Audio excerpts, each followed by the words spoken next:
Welcome to Santosha Spirit. This is a daily reading for the 16th of July 2021. I have the Osho Zen Tarot today. Let's just see what wants to come through. We have the moon moving into beautiful Libra. So it's a beautiful emotional time for relationships. We still have that Venus conjunct Mars energy in Leo. So we've got because the moon in Libra is opposing Chiron as well, lots of relationship wounds could come to the surface.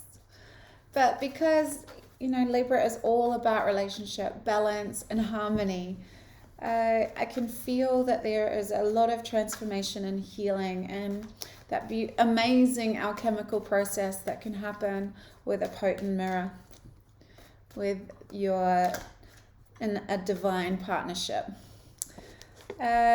What else have we got going on here? Sun trine Neptune, Sun opposing Pluto, Moon a trine Saturn. Yeah, they're all very strong aspects. So the very watery energy of Sun and Cancer trine Neptune and Pisces, very intuitive energy, very receptive, spiritual energy, very nurturing and compassionate energy too. And with the Sun opposing Pluto, there's huge transformation with regard to I'm hearing there's a huge transformation with regard to how you process your emotions within relationships. We can have huge breakthroughs here in emotional intelligence, or we can go the other way and completely fly off the handle. So one or the other. But in all of it, obviously there's growth in whatever way this goes and whatever level of emotional maturity you're coming to this experience, these aspects with. Let's just see what wants to come through the Osho Zen Tarot today. We have a rebirth. So this is the Ten of Swords. From the unconscious, docile camel, to the roaring, angry, resistant lion, to the purity and innocence of a child, feeling back into playfulness, feeling back into the alignment with spirit, white, playing music, creativity, purity, purification process. The lion, fire, burning away all that doesn't serve us. That's what's happening right now. Bringing forth, illuminating all baggage, all conditioning, all heaviness, all of those patterns and traumas and conditionings that we were really unconscious of for such a long time, all being brought to the surface now. And this is why a relationship is so important. That intimate relationships are, they are our potent mirrors. Things that trigger us are ours to heal. Yeah. Most people don't want to know that. But through my experience, it's truth.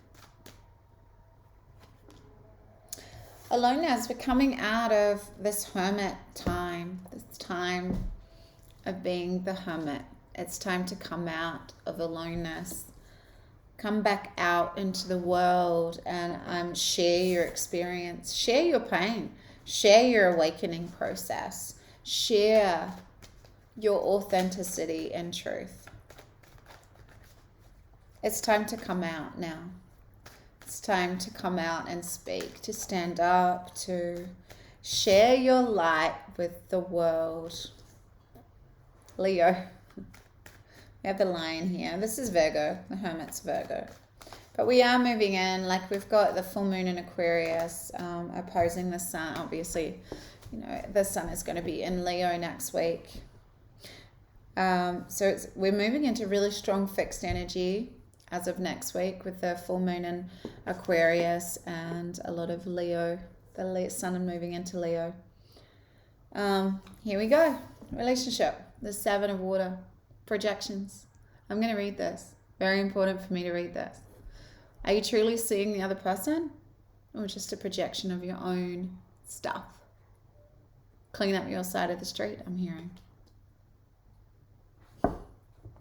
Are you really seeing the person in front of you? Have you got rose-tinted glasses, which could be Sun, trine, Neptune?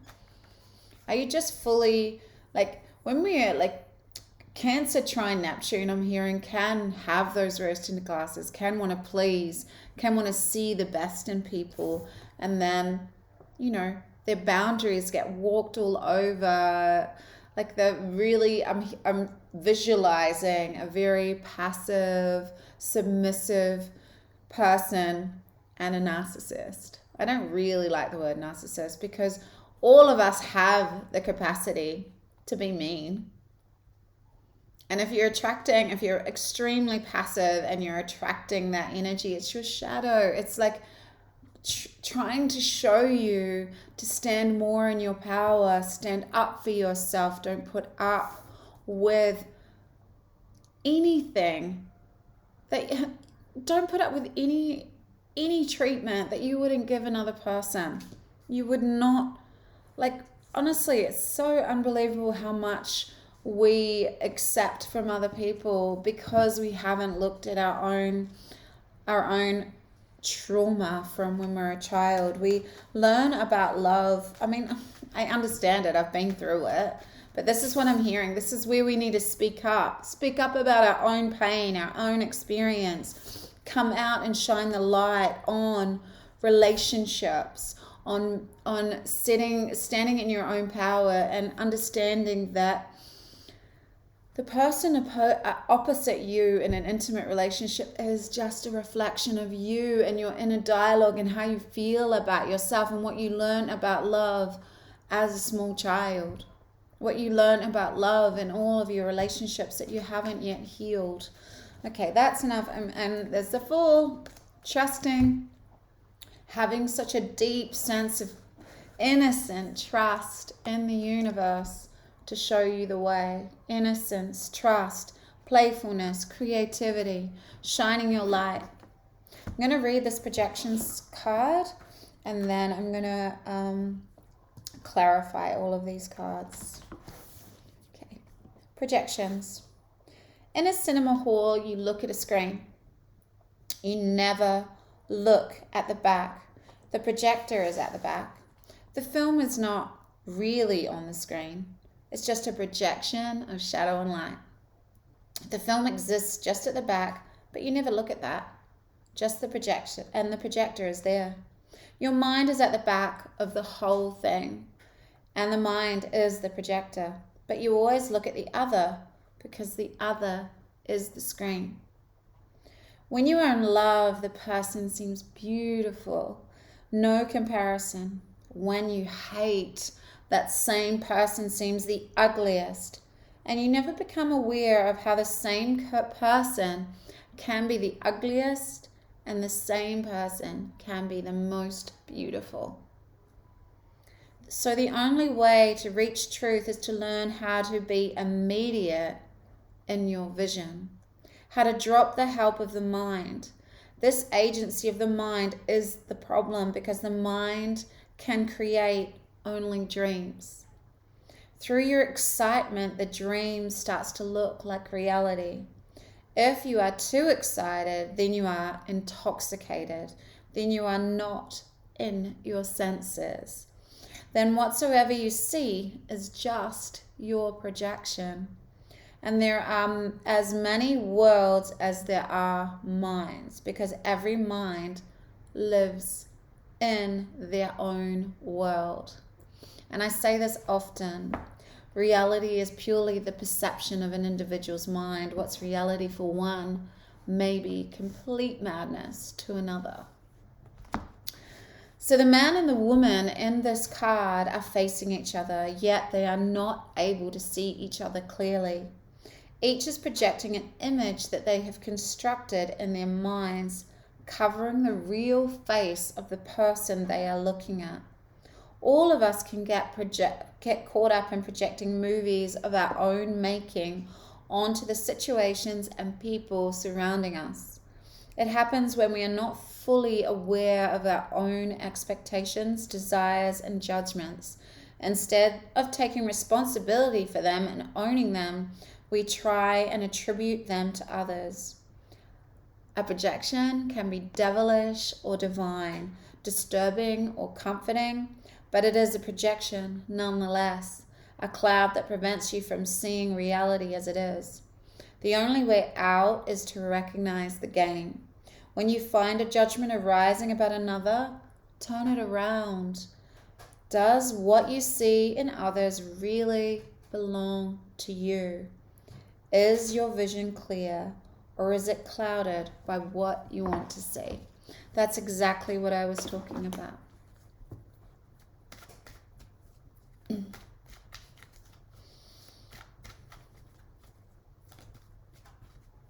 There's a huge cycle that is completed here. And there's a huge spiritual maturity that's come from it, from these lessons, from this mental and emotional growth, this spiritual growth. We can see each other clearer now because we're dropping the mind and coming in to the heart. We see ourselves clearer now. We've taken the time to see ourselves clearer, and we can start afresh, empty. Let's just see what the 10 of Swords, let's just clarify it. So we have the Page of Pentacles with the 10 of Swords.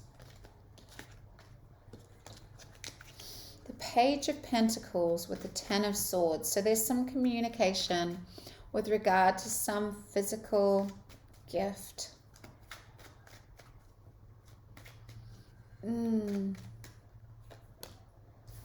Yeah, there's transformation, Scorpio energy. So we've got Virgo, Scorpio here. And the Magician. We're done with this energy, these verbal cutting communication that leaves everyone feeling empty and hollow and not satisfied. That's the cycle completed. No more. I'm hearing this communication is be careful what you're offering. Be aware of what you're wanting to give, because I'm hearing that this is all about walking your talk. Don't offer something that you cannot fulfill. Do not make false promises, I'm hearing. There is a death and rebirth here. And we've got death and rebirth here twice. You cannot have a death without a rebirth. And we have them both here. It's huge transformational time through such a spiritual awakening. And the Magician's here. You have all the tools at your disposal to really start to see people clearly and be way more aware of how you communicate with others. It's a new beginning. Embrace it. I love you. Bye.